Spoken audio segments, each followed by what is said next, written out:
Taylor Parker was convicted in the deaths of Reagan Simmons Hancock and her unborn daughter, Braxlyn, in a case that shocked Texas and drew national attention. The Netflix documentary Maternal Instinct explores the events leading up to the crime and the investigation that followed. In this segment, you'll hear directly from detectives as they describe what they encountered during the investigation and the crime scene that would become central to one of the most disturbing cases in recent memory. It was a female that apparently they thought had been beaten to death. So as I'm there, they told me that she was pregnant. And I thought, okay, so she's pregnant.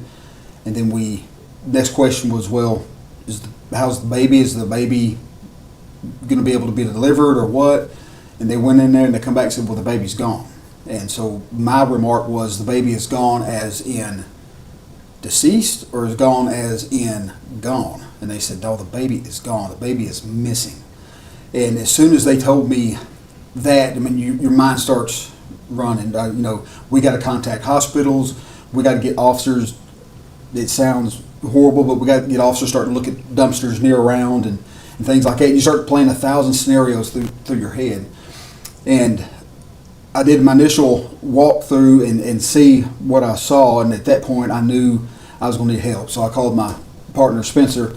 He was off on some medical leave for his wife, and I told him what I had. And I said, you don't have to come out. I said, but we're going to be here for a while. And so he come out to assist me, and then we called the other Arkansas crime scene person out too. So now we got 4 crime scenes. You got 2 Arkansas and 2 Texas. It was such a big scene. We called Arkansas for assistance, and they come helped us with it.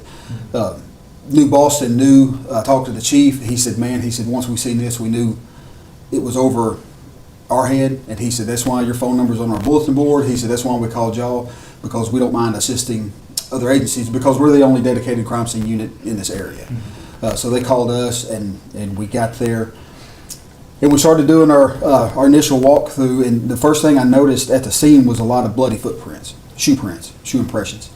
And at that time I told the responding officer I want names, pictures, boot sizes of everybody that's been in the house, because I knew it may come down to shoe impression comparisons. At the time we didn't know what we had. You're running scenarios through your head and you're thinking, well, boyfriend done it, husband found out that she was pregnant by somebody else, he done it. You start running all kinds of scenarios. And I even told the guys whenever we had our meeting, I said 3 things can happen. I said either the husband's the suspect, or she has a boyfriend. I said, or just some random psycho come and done it. And unfortunately it was the third choice out of that. And so we got there and took overall photographs at first, and then at the time I asked, do we have a search warrant to go into the house to do our thing? They said, no, we have consent. And I said, consent's not going to work in this situation, because to me, your number one suspects right now is the husband. Who gave you consent? Well, the husband did. Well, that's not going to work. And so then we had to stop and wait for the search warrants. And that's whenever I called Spencer and said, look, it takes a couple hours to get a search warrant and things like that. And so I called Spencer, and he come up and help me. And just going in, the shoe impressions, I got to looking at shoe impressions, and we determined there were 2 different style of shoe impressions. Okay, we had those 2, and as we were starting to do our thing, then word come out that a state trooper had stopped a woman in DeKalb and had delivered a baby and was going to Idabel. Well, we're thinking she's in DeKalb. Why wasn't she going to St. Michael's? Why wasn't she going to Mount Pleasant? Why Idabel? And it was a dispatcher that actually turned the detectives onto, say, hey, just a little while ago we had a trooper said a woman delivered a baby on the side of the road. They started checking into that. Come to find out, it was Parker that had the baby and was heading to Oklahoma. And the reason she was heading to Oklahoma is because she's already burned bridges in St. Michael's and Mount Pleasant. She couldn't use either one of the hospitals because she's had a hysterectomy or a partial hysterectomy, and she couldn't have any children. And so once we found out it was an abduction of the child, then you kind of start honing in on, okay, now what do we look for? It's an abduction of somebody that come in the house and took. You kind of start changing your mind and your theories a little bit about what's going on. Plus, the husband was pretty much alibied out. Yeah. He'd been at work the whole entire time during the homicide, so we knew he was out. You know, like we were saying, as soon as he called me and told me of the case, I did the same thing. We go through the scenarios.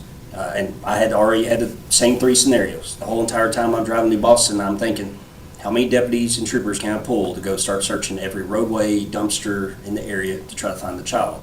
Because typically, it's either one of 2 things. Either they take the baby to take for themselves, or they're taking it to dispose of the baby. So we were going through that scenario, and like you said, I was actually medical leave with my wife, and she actually gave me a very mean look for actually agreeing to go to the case. But I knew the complexity of the case was going to be, it needed to be done.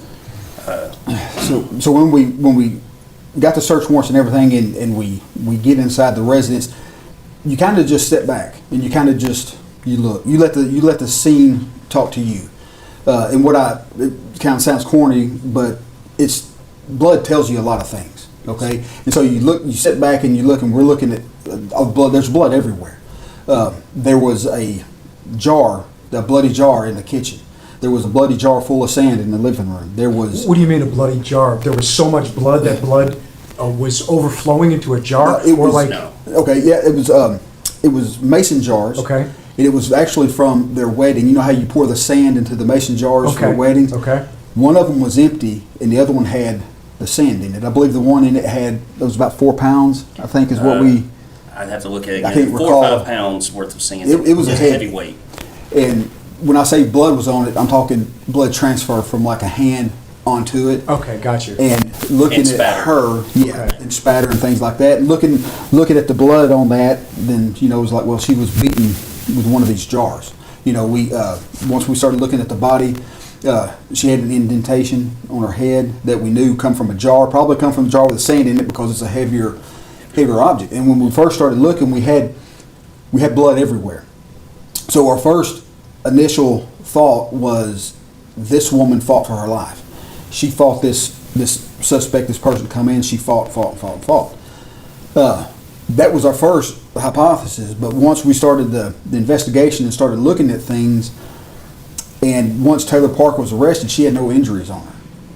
So that indicates to us her fingernails are broken, the victim's fingernails are broken, and things like that. She was covering up. She was ambushed. She was hit. She's covering up the whole time, and she's being beaten with something. She's been beaten in the back of the head. She was, fingers were broke. She's got bruising on her arms where she was just taking a beating, and she's covering up. Well, we got blood in the kitchen, and we got blood in the living room, and we got blood at the front door. And So this is happening everywhere in the house. She's running away Yes. while she's being She's trying to Yes. escape the assault, and she got assaulted right at the door at the kitchen, Yes. in the garage door. Yeah. Whenever she was assaulted, I believe she was hit in the back of the head with an object, either a hammer or a crowbar. And it takes more than one hit to start blood spatter. The first hit lacerates the skin. So whenever she was hit, she starts bleeding, and we had blood on a refrigerator that was blood spatter from hair. You could tell it was from hair. Where she went down, she got up, she tried to run out the front door, was attacked at the front door, brought back in the living room, and then she was brutally attacked there. Up against the wall, we had the blood spatter on the wall. You could pretty much, with the blood, look at everywhere she had been. And I'll never forget, we're sitting there, we're looking at it, and we weren't saying a word to each other. We're just looking because we're just trying to soak everything in because there's so much. And I looked at my partner and I said, she was alive when that baby was taken. And he says, I think you're right. And the reason we come to that conclusion was because of the blood and the absence of blood. We could tell by the blood spatter and the blood stains where she was at when the baby was fully removed. She was on her back when we got there, and we knew she had been moved because of the blood. So one of our first questions is, who moved the body? Well, nobody knew who moved the body because it was such a traumatic thing. Nobody could remember, so we played video back, and it was the EMT, the paramedic that come in. He pulled her over to check for the baby, and you could see him. He looks and he stands up, and you can see the look on his face, and he looks back down, and that's when he sits back up and he goes, that baby's gone. So she was on her back. but she died on her stomach, and the blood told us that. So that was an indication to us that she was still alive, because you're not going to get a baby out of somebody with them laying on their stomach. Yeah. You know, so once that baby was pulled from her, which she fought for, as she was walking off, you could tell she was trying to go after her, and then died on the floor. And that's what, when I mentioned that this case had a profound impact on us, we're both parents. We could just imagine the terror she went through knowing she's dying and this person is taking her child. I couldn't imagine that. I mean, that everyone in our unit were parents. So that's what bugged us the most, and that what left a psychological impact on us was that knowing that fact and knowing that she's alive during this. The horror that she was going through during that whole altercation. So go ahead. And we were plenty of murders where they fought for their lives or stuff like that, and they went through terror as well. But like I said, a parent losing their child this way and not knowing what's going to happen to that child is unfathomable for us. And she put up an effort, and the reason we know that she had struggled and tug of war with a baby is one of her broken fingernails. She had like press-on nails, and we found 3 at the house, and we were missing one. Well, that fingernail was found in the uterus of the child whenever they recovered the uterus. So she was pulling hard enough for her to lose a nail. So now we know we've got somebody in there, and we know from experience what we have got to do. We got to determine how many suspects. How many? Was it one person? Was it 2 people? Was it 3 people that come in here and done that? Well, looking at the scene, it was obvious to us with the blood and the things at the scene that it was just a single person. It was a single person that committed this crime. And the reason we can confidently say that is because at the scene we had 2 different types of shoe impressions. Okay? So you're going to assume one is suspects, one is victims. Well, as we start doing these shoe impressions with this, I say shoe impressions, they're blood impressions of shoe prints. You know, walking in blood, and they're transferring that blood all over the floor. Sure. And we only had 2 different types of shoes. Well, we found out that Taylor Parker, when she was arrested, was wearing a pair of Crocs. Those Crocs were shown to the victim's mother. The victim said, "Those are my daughter's Crocs." She said, "I bought those Crocs for her. Those are her." Those were there at the house. So during all this altercation, Taylor Parker's wearing a pair of shoes, or sandals is what she was wearing because of the shoe impression. She was wearing sandals, and then after she got the baby and all that, and she left, she cleaned up, and she took the victim's shoes to put them on to leave. Mm-hmm. So the shoe prints that belonged to the victim was actually Taylor Parker walking around the house after she was deceased, walking through blood and cleaning up and things like that. We knew one was a Croc. The other one we didn't know, and we searched and searched and searched for the type of pattern that it was. And we knew it was a sandal. And the reason we knew it was a sandal is because we have her on video at an Easy Mart right before the murders, and she was wearing a white pair of sandals. So we're focused on sandals, and we searched for days and days and days. And when he means search, we are actually going to shoe stores all around town, actually On- taking sandals, looking at the bottom of it, and having a photo of the shoe impression going, no, that's not matched. Going on the internet, looking at images on the internet. Does this pattern type match up? So that pattern got instilled in my brain. And so I was in Fort Smith visiting my grandbabies, and I was walking through the house, and I looked down, and there was a sandal. My daughter's sandals were sitting over by the couch. And so I looked at them, I thought, So I went over and I picked it up, and as soon as I picked it up, I said, that's the design. And I went in there, I said, "Where did you get these sandals?" She goes, "They're just sandals from Walmart." And so when I got back, I took pictures of it, and I told him, I said, "This is the brand of shoe." So we went to Walmart, and the year before is when they stopped that pattern on those sandals.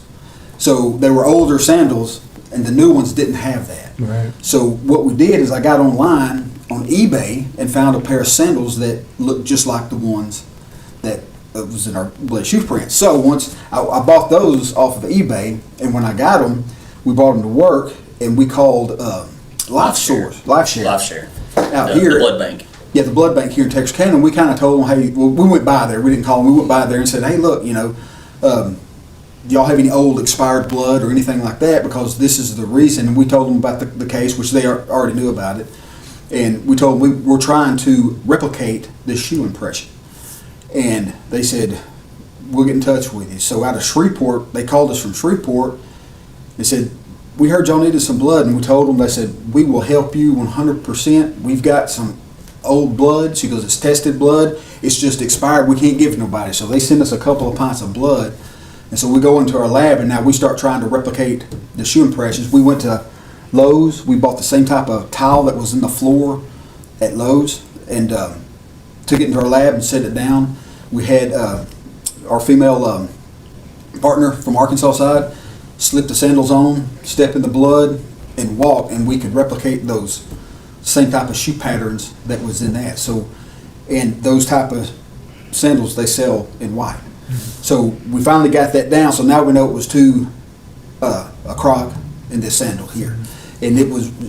And if you look at the blood, we could tell that some of it she had been walking around carrying something bloody, a towel, the baby, or whatever, because you had blood drops on top of that. We'll be able to show you some of that where it hit and to indicate that she was walking around in these shoes carrying something that was bloody.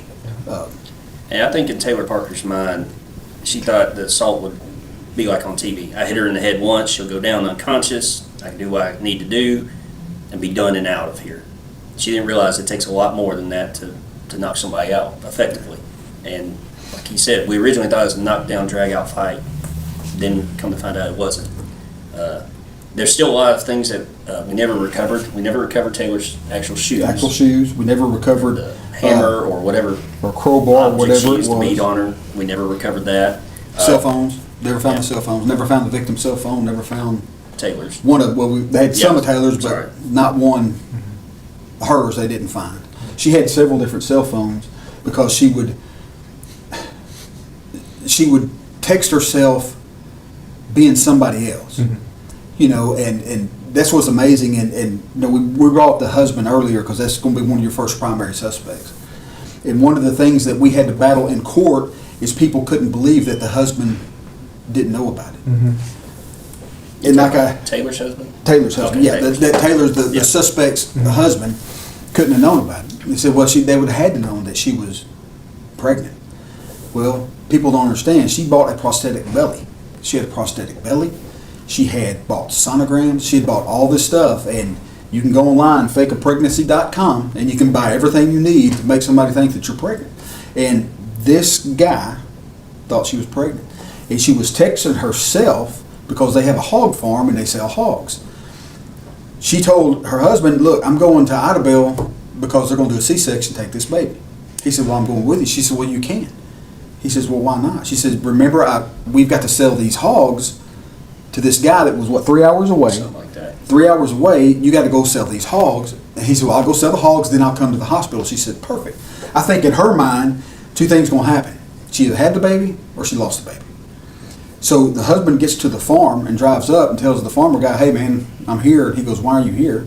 He said, well, I bought these hogs that you've been wanting. He says, I'm not buying any hogs. I don't want any hogs. And come to find out, she had been texting herself back and forth, showing him this hog sale, but she's the one doing all of it, to get him 3 hours away so she could go try to have this baby. It was all planned out. Not to mention, she befriended other pregnant women that were all similar in due dates. So she had backup plans that if she couldn't get to this one, she'd get to the others. And unfortunately, it's just Reagan that was found and became the victim of it. And it's just, the impact that it has had on us, like we say, it's something that'll never be forgotten. And I made the statement standing right there in the living room. I told him, I said, I'm through saying I've seen it all. Because every time I say I see it all, something worse happens. I said, so I've taken that out of my vocabulary. I no longer use that. Because fetal abduction murders are so rare. I actually looked it up, and I think there's only 2 reported cases in the year 2020. One in Brazil and one in New Boston, Texas. That's how rare these kind of cases are. So, like he said, we try not to jinx ourselves, and we have seen quite a bit. Some really messed up cases, different types of scenarios. And now we actually say, we actually investigated one of those, and like you said, I really don't want to work another one like it ever again. It's one and done, but. The brutality that was done, I mean, she was beaten with objects. She was beaten with a 4-pound mason jar full of sand, and she was sliced, she was cut. Matter of fact, the scalpel type knife, at one time, a blade broke in the victim's neck. It was still in there. Yeah. She was cut literally from, and I testified in court on this. I showed a photograph of a cut from back behind the ear that come all the way to right about here. And one of the things I pointed out in court is I believe that was one of the last ones of making sure that she is deceased. I believe she was on her stomach. I believe she walked up to her, raised her head, started here, and cut, because all this big cut was what we call a post-mortem incised wound. There was no blood in that wound. I had the incised wound up here where she was cut in the face. I could show the court what the blood looks like in the skin and on the fatty tissue. Here, I could show them how clean it was. And when it's clean like that, it's post-mortem because there's no longer any blood. And then she was cut from one hip to the other. She did not really, the baby and the uterus and all that was pretty well intact. Yeah, the baby was not injured. Okay. The baby died pretty much because of the sudden removement of the... Traumatic extraction is the term the medical examiner used. It's mainly, the mom was bleeding out so massively at that point that you're also denying that baby that blood flow. So it just wasn't going to survive outside after that much trauma to it. And I've heard people try to dog on the state trooper that pulled her over, saying, oh, he should have known that wasn't her baby.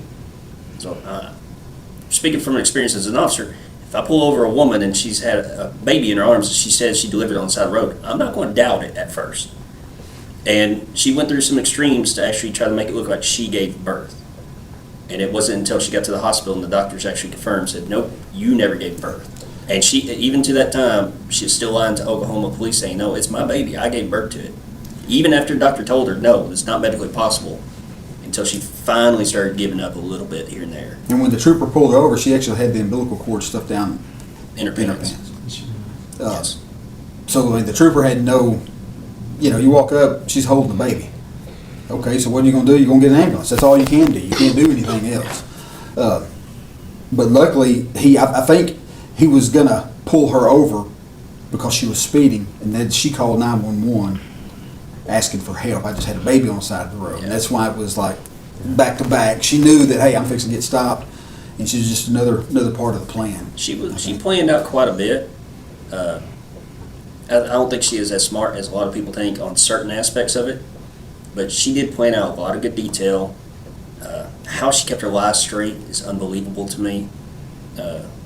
And she's even fooled other officers before. Oh yeah, she's fooled a lot of people. Yeah. But one person she didn't fool was Kelly Crisp, our prosecutor. She did an excellent job, and I don't know if we would have gotten the death penalty if she was not the prosecutor. The way she prosecuted that case, the amount of time and effort she put into that, she knew that this woman could not ever see the light of day again because she would do something like this again. There's no doubt in my mind that she would do something like this again because she was just so manipulative and things like that. It was just it was an amazing job on their part too to get the conviction that we were hoping for. And Taylor also messed it up with, she had other inmates write letters of confession to being there during the crime, and what she inadvertently did was she was actually putting truth in there. And some truth in it. But she was also deflecting it as she claimed, who was it, Kodiak? Some gang member named Kodiak actually did the murders, and she was just there. Well, there's one part in her letter she wrote that at some point Kodiak heard something at the front door of the house. So he looked out a window to see if somebody's outside. The problem with that is we could prove that actually happened. There was actually a bloody partial handprint right by a window by the front door. So inadvertently she's saying someone else did it, but it's really her doing it. She's just deflecting it. Mm-hmm. And that's how we were able to explain, well, that bloody handprint was Taylor. She's peeking out the window because she's hearing some ruckus outside and she's thinking, oh crap, they're after me now. Mm-hmm. And she did it on quite a few of her revisions of her story, Yeah, she she kept gave 3 or 4 she'd different give a stories. little bit of fact here and there that we could prove through the crime scene evidence that she inadvertently didn't realize we'd catch her on it. You speak of the time that the prosecutor put in. What about the time you guys put in? How long were you at that scene initially?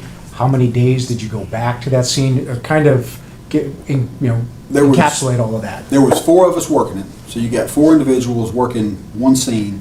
We were there for 13 hours, Something like that. 'Cause 13 or 14 hours working that scene. We left there 11, 10 or 11 o'clock. 10 or 11 o'clock that night. Of course, had to be back at work at 8 o'clock in the morning. And it dominated all of our time, not including the time that I put in off duty looking for shoes and, just trying to piece things together. I couldn't begin to tell you how many man hours We it had took. hours in the lab combing through every piece of evidence, because what people don't realize is all the evidence we collect at that scene, we have to photograph again, we have to document it, we have to go through it with a fine-tooth comb a lot. And Categorize everything. We have to go to Swift's in Dallas, get everything that was removed from the bodies there. Any kind of evidence that we turn into a lab, we've got to take it to Garland, Texas, to the state crime lab. I did a trip with the prosecutors to the medical examiner's office so we could specifically talk to the medical examiners and the assistants that actually worked that case. That is the time I found out that she was hit in the back of the head with a hammer or a crowbar, because that information never was relayed to us. And with that information, then you can start tying up some loose ends, thinking, okay, this is why this is here, this makes sense, and things like that. because we're kind of behind the curve when we're assisting in their agency. Sometimes we don't get all the information passed back to us. And because it was not just New Boston Police working it, Texas Rangers were involved. So there's a couple times that information didn't get fully informed back to us until getting closer to the trial time. That's when we started getting more info. More We're like, information, oh, well, yeah. okay, this now fits what we were seeing. If How we many- would have known that earlier, we would have figured it out. How many pieces of evidence are we talking that you guys processed? I Probably should have brought that. You got the I got the file. you got a copy? If you know offhand, I mean, we're talking hundreds, are we talking thousands? I mean, No, we're talking. Under 100. Yeah, it was under 100. Okay. Yeah. Because at the scene, there's really, you have a lot of blood, but really, other than the jars that we knew of, the fingernails and things like that, we did collect a blanket that was in the floor because we didn't know if it was used to cover the child or what, if the blanket was even used. Was it in the floor when the incident started? Did she use it to try to soak up some blood? We didn't know, so we took that. So it wasn't a whole lot of a lot of physical type evidence as far as that's concerned. Of course, we go over and above trying to collect DNA.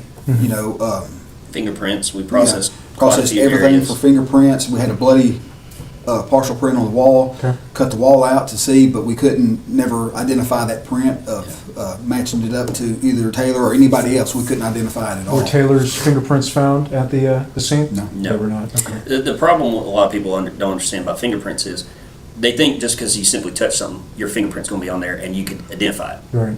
That's not true. There's a lot of times that your fingerprints will go through motion, which will cause a smearing action, Sure. Especially bloody fingerprints Of are course. Yeah. smearing everywhere. Then you can have the phenomenon of overlays where you have a fingerprint over another fingerprint over another fingerprint, and it's possible to try to find them identifiable, but it's very, very difficult. And we tried all techniques. We use chemicals on the blood stains to try to enhance them. Just couldn't ever get a good identifiable fingerprint to match to anyone. Even the victim, Reagan's fingerprints, we really didn't find in the house. In her own house. Yeah. And we probably did more experimental things on this case, like with the shoe impressions and the blood and fingerprinting things differently on this case than we have others because of the uniqueness of it and just trying to get as much evidence as you can to prove. But like I said, we didn't even get the victim's fingerprints from the house, no foreign DNA or anything. So that was kind of gets a little disheartening, but everything else. Because if I remember lined correctly, up. Taylor's DNA wasn't even found No, we at the didn't. scene. Wasn't even found. No, so she was definitely ready. She probably had gloves on. Gloves on, hair tied back, all of it. Long sleeves Yep. to where if she got Long scratched or sleeves, something. Sure, yeah. Yeah. And We did find hair in the victim's right right hand. Okay. And then we thought, good, she pulled, because we thought she was fighting for her life. Yes. Thought she done pulled some of the suspect's hair, come to find out it was her own hair because she's covering up and she's being beaten and she's just pulling her own hair out. Oh, and we forgot to mention, our 3-year-old was home at the Yeah, time. the 3-year-old this was at the happened. house when all this occurred, and there was a diaper right there in the middle blood, like she had changed the child. I don't think that ever actually truly happened. I don't think it happened. Yeah, I don't think that happened. She may have got the diaper for the little one at first, because once she got the baby out, she placed the baby on the couch, and you could tell that by the fluids that was on the couch. But the baby, the 3-year-old, she had sent her back to her room. But she already seen Too what much. was going on. We had an incident that one of our old partners showed up next day or whatever. Oh, yeah. She was one of our crime scene partners at one time. She was working for a different agency at the time, and she had brought a dog. They had bought a dog from her, and she heard this happen, and the husband called her and said, "Look, I can't take this dog because of this incident." So she come over to get the dog, and she told us, the 3-year-old asked her, "Do you know my mama?" And she says, "Yeah, I sure do." She said, "Are you not going to hurt her like the other woman did you?" So she's seen, Yeah.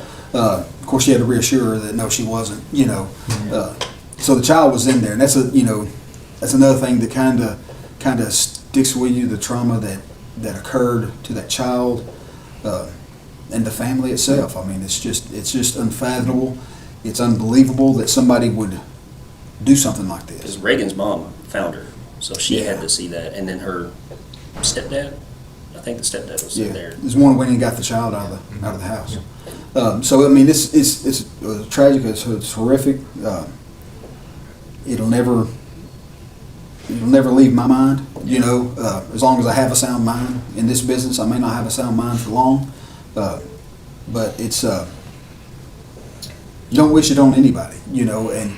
And being the crime scene guys, that's the way we look at everything in life. When we see these incidences with mass shootings and all that, and the first thing we think about is those crime scene guys. Man, that would be, if we had something like that happen, how would we work it? How would we do this? And in law enforcement, we're always learning.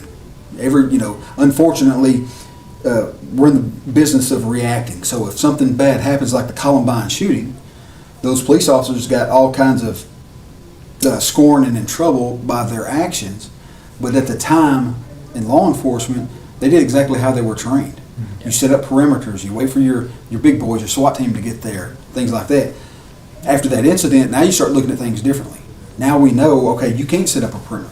If there is a shooter in a target-rich environment, you go straight on, and you put yourself between that shooter and the targets, because then there's fixing to be a fight. And I promise you, I'm better trained than you are, and I'm fixing to win that fight. So now everything changes. So whenever we see incidents happen throughout the United States or overseas or whatever, we look at crime scenes. We get a lot of crime scene information, and we start thinking, okay, if this happens here, this is how we need to handle this. So things are always changing, especially in crime scene. Technology is changing every day, and so we kind of got to try to stay up with the technology and events to try to continue to learn. I'm going to start with you, Spencer, with this, but the questions for both of you would answer individually on it. Does this case haunt you? Does this case pop into your thought process? How often do you think about the events of this case? Is it something that you'll be getting coffee somewhere and all of a sudden it just pops in your brain?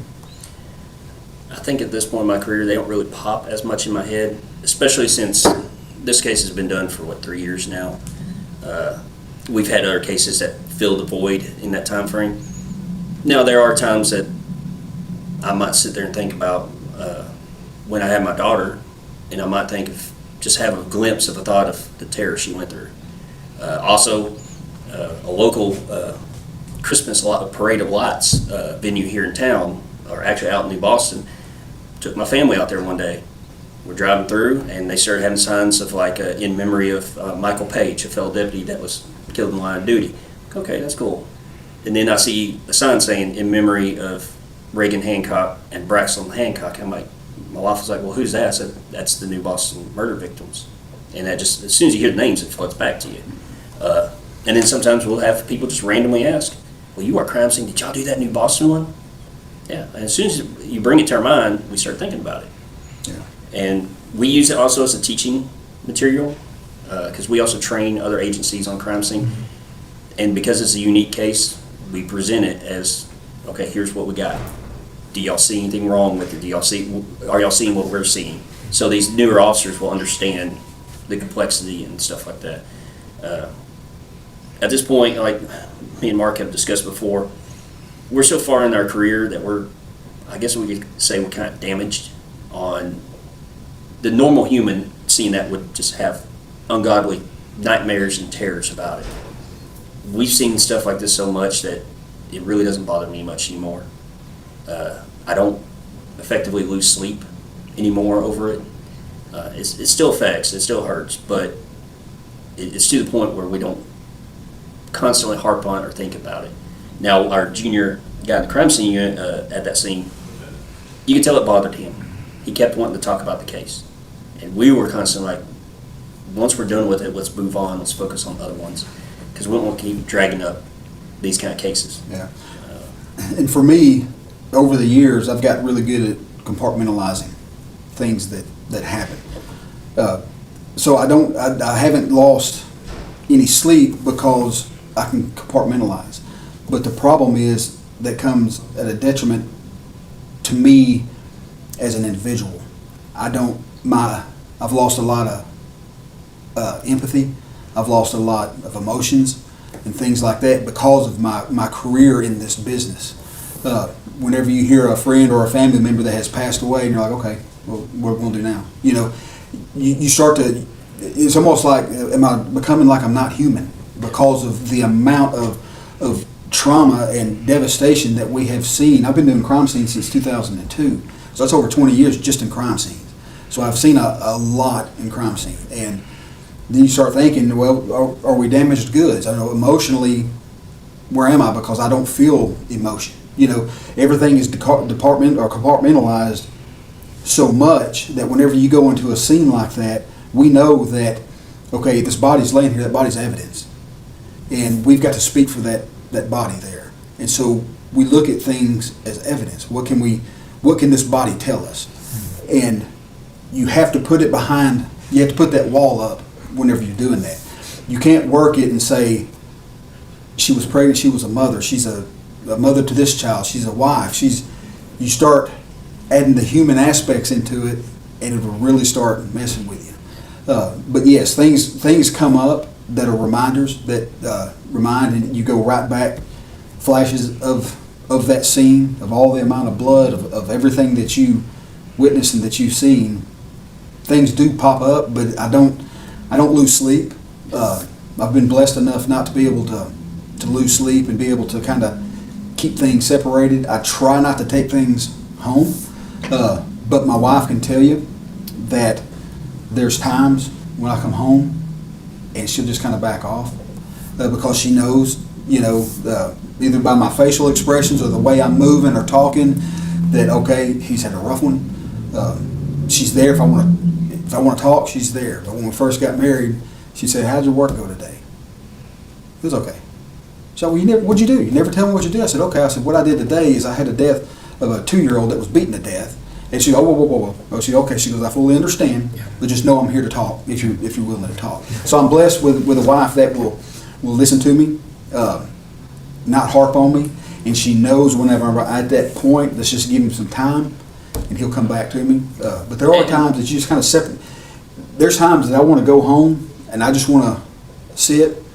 Nobody talk to me. Nobody bother me. I don't want to go to no events around people. I just want to be, you know, and that happens quite a bit. Aspect of it is a lot of people don't realize in this line of work, our families take a punishment and beating on this too, because they're having to deal with our emotional responses, like you said.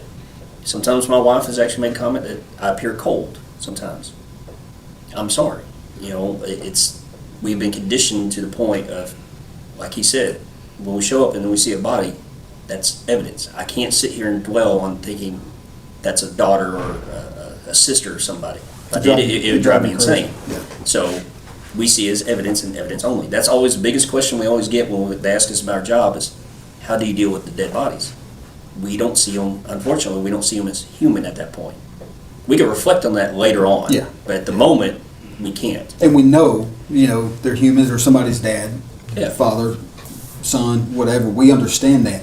But when you go into it, you can't go into it with that mentality. You got to go into it, this is evidence, we're here to do a job. That person, that body is speaking, and we got to be the ones to hear it.